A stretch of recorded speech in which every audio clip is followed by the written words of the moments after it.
Installing a screen protector is really pretty simple. This is an iPhone 13. It's the same screen protector it looks like for a 13 Pro, a 12 Pro, a 12, and an 11, and an XR. In this kit that we got from Five Below, it comes with a few things. There's some labels on top, which are to hold the screen protector on as you position it. A screen dust absorption sticker is what they call it. You kind of run that across the screen and it picks up little pieces of dust, like a little glasses cleaning cloth. You can use that to clean the screen. There's some cleaning wipes. I think this will be used as a wedge. You can kind of use it. That'll be pretty handy.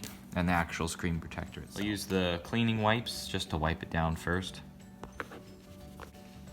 Now that that's off, I'll let this dry for a second, and I'm going to use this cloth just to kind of buff it off and make sure it's nice and clean. Now on the screen protector, I'm going to take these labels, peel them off the sticker sheet, and just stick them on in some easy positions as little handles. And we'll use this just to get the dust off. Peel off that back sticker.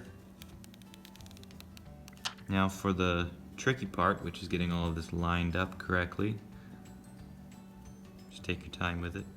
Once you've got that lined up, just kind of press it in place, and you'll see that wave kind of go along the screen protector, and that's it, adhering to the screen.